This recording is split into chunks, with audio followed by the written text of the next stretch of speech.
Kalau kondom mah deh, udah kata deh lumrah nah, udah sering. Apalagi kos-kosan kan udah pasti ada aja kondom mah.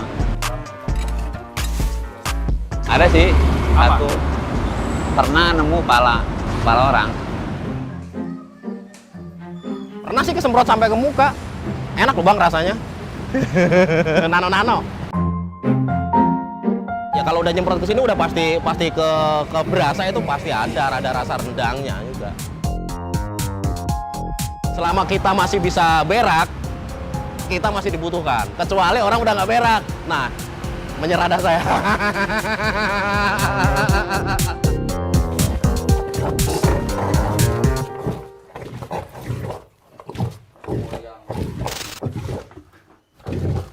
Turun.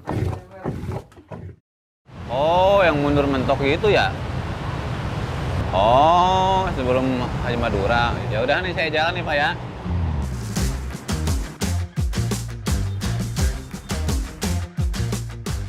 Nama saya Usuk. Dari tahun 2005, profesi saya bawa mobil tinja. Kita ya yang utama lah ya, yang utama kita nyari parkiran dulu.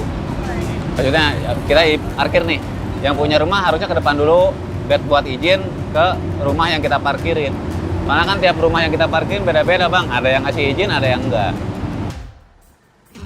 Kita harus ngecek selangnya dulu kan, panjang apa enggaknya. Yang punya rumah harus ngelihat mobil, biar enak, kosong apa enggaknya mobil, harus wajib dicek sama yang punya rumah.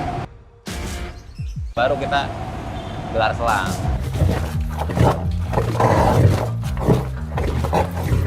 Ya awal-awalnya mah ya cuma diajak-ajak doang, ajak main, ajak muter-muter doang. Cuman bermain tapi sambil kerja. Untuk jijik sih, saya sih jujur aja saya nggak ngerasa jijik. Pertama tuh saya nggak ngerasa jijik, nggak ada rasa-rasa jijik, nggak ada. Pasti ngerasain kesiram dulu. Orang-orang baru tuh pasti kesiram. Itu tanpa sengaja, entah lagi nyambung selang kesemprot, entah lagi jalan ke puncratan, itu pasti ngerasain. Ya sampai muncrat ke mulut, sampai ke makan juga sering. Ya, nama saya Rudi, umur 43 tahun, ya kurang lebih kerja di Sedot WC Libas ini kurang lebih sekitar 15 tahunan. Sering juga bang kalau pas lagi WC-nya mampet, kita untuk melancarin, nah ditembak dari mobil, terus yang megang nggak kuat ya pernah sih kesemprot sampai ke muka. Enak loh bang rasanya. Nano-nano. Ya kalau udah nyemprot ke sini udah pasti ke berasa itu pasti ada rasa rendangnya juga. Lagi makan nih inget, aduh tadi kotoran tadi gitu ya. Enggak, ya nggak pernah. Makan aja. Orang perut lapar kok. Ngapain kebayangin yang udah biarin aja. Kalau kotoran manusia mah nggak nempel bang baunya. Kita pegang nih, nggak bau nempel. Nggak ada bau-baunya, nggak ada. Cuci pakai air doang juga bersih. Alhamdulillah untuk selama ini nggak ada sakit. Nggak pernah sakit gara-gara kita pekerjaan ini nggak pernah.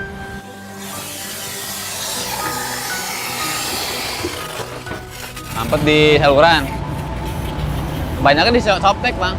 Softtek, terus kotoran yang kering. Kadang-kadang suka, kalau anak-anak kecil kan suka mainan jatuh. Kadang-kadang odol jatuh. Kadang-kadang tutup sabun.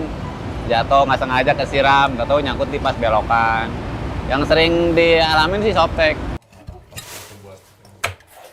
Puing.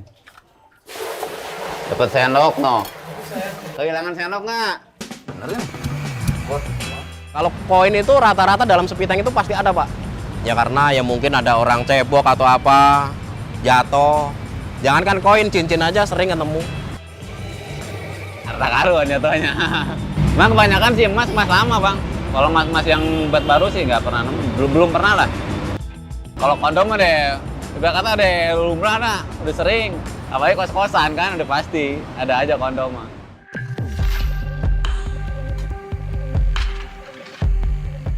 Yang paling aneh itu ada sih satu. Pernah nemu pala orang. Lupa saya daerah mana, ya itu dulu banget bang. Jadi spiteng lama nih kita sedot. Nah, terus tiba-tiba kan mampet tuh. Selang kan mampet kayak ini apa kayak kesangkut lah gitu jadi nggak nyedot.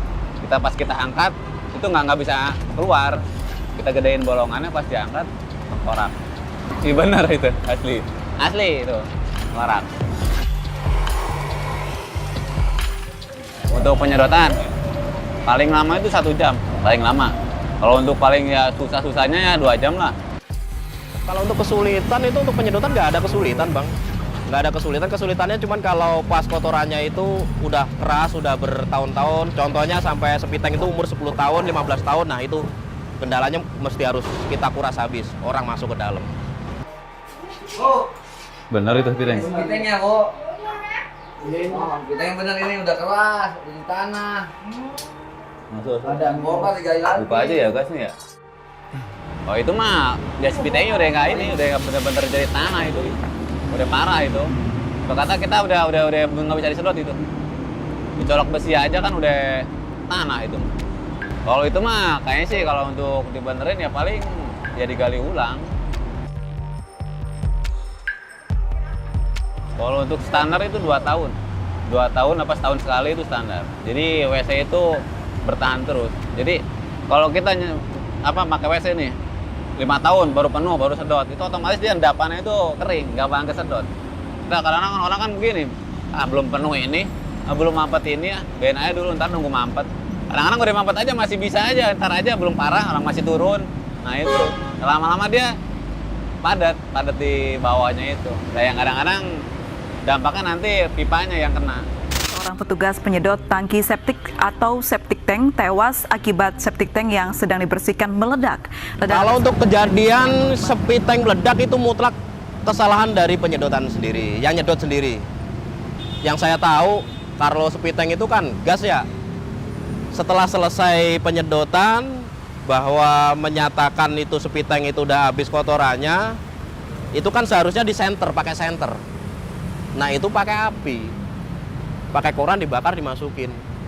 Ya namanya gas, kena api kan meledak.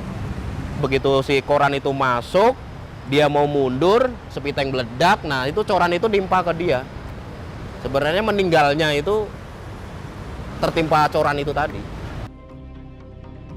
Jadi tim tinja biasanya kalau itu kan di center. Mungkin yang punya rumah itu nggak percaya. Jadi pengennya mungkin dia punya cara sendirilah yang dengan cari bakar koran itu. Nah, yang bagus sih kalau pengen kita nggak percaya nih ya, kalau nyedot nggak percaya bersih apa nggak dicolok, pokok pakai bambu. Itu ketahuan banget, itu efisien banget kalau dicolok pakai bambu pas banget. Ya kalau misalnya orang itu masih tetap kekeh nggak percaya sama kita, ya kita pasrah, kita balikin lagi si tangki. Balikin lagi kalau saya. Jadi saya nggak mau ambil pusing kalau saya. Kalau untuk harga sedot WC-nya aja itu ya rata-rata 450, untuk pelancaran saluran kisaran 1 juta sampai 1.500.000. Kalau untuk pengurasan septic tank itu bisa sampai kena 4 jutaan. Karena orang mesti harus masuk ke dalam, kita ngurasi di dalam, semuanya masuk ke dalam. Ya itulah yang bikin mahal. Ya karena ya sedikit berbahaya karena gas. Pernah saya kerja 3 hari 3 malam dapat satu mobilnya itu hampir 35 juta, 78 rumah sehari. Selama kita masih bisa berak, kita masih dibutuhkan. Untuk saya, bukan kita, saya masih dibutuhkan. Kecuali orang udah nggak berak, nah menyerah dah saya. Rezekiku saka silitmu. Jadi kita bertiga di mobil di lapangan nih, untuk khusus di mobil nih. Ada juga yang nempel, ada yang buat nempel-nempel ikan ada. Dan kita di mobil pun suka nempel juga, yang di orang-orang mobil juga suka nempel juga. Untuk ngimparin sayap.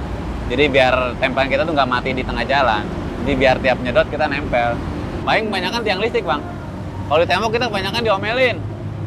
Ya, banyak yang maki-maki mulu kalau di tembok. Kalau untuk sekali nyetak, saya untuk selama ini per sekali nyetak 30 kilo. Kalau untuk di perlembaran kurang lebih sekitar 5 jutaan lembar dah. Setiap kita nyedot di situ kita nempel.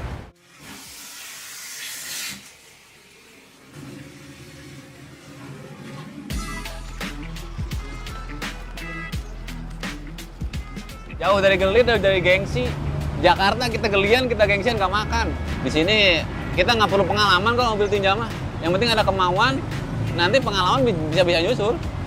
Kita mau nih, kita punya kemauan untuk ikut aja. Kalau dulu kan, buat dulu kan kita buangan tinja kan belum resmi bang. Buangan tuh belum resmi ada. Jadi waktu dulu masih bebas, buang di mana aja masih bebas. Belum ada undang-undangnya. Nah kalau sekarang kan udah ada undang-undangnya. Kita mobil buang sembarangan, kelihatan, ada yang ngelihat, kita foto, mobil kita dicabut izinnya nggak bisa beroperasi. Kita di Pulau Gebang. Ada PDIPAL pengolahannya. Pengolahan kotoran tinja. Kalau ini satu pangkalan. Ya beda-beda grup. Cuman satu naungan lah PNAS ini. Jadi nama Libas itu ya artinya sih simpel bang. Jadi apa yang kita di depan, apa rintangan kita di depan ya kita libas. Kita nggak pandang bulu. Mau teman mau nggak di lapangan sikat. Teman-teman bisnis ya bisnis, lain lagi. Teman di lapangan lain. Ini walaupun stiker teman tiba, nggak ada sejarahnya. Hukum alam tinja.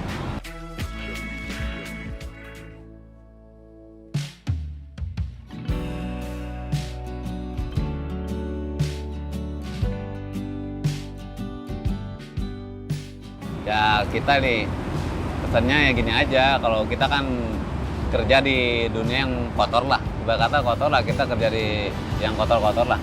Tapi tolonglah jangan motoin mobil-mobil di ini deh, dengan kebodohan, kebohongan, bohongin orang ya jangan lah. Kita kerja oke, mobil kita kotor lah, anggapan orang kan kita kotor. Cuman kita kerja jangan sampai kotor, harus bersih, harus bisa lebih jujur. Nah biar tangan kita aja yang kotor, tapi kerjaan kita harus bersih lah.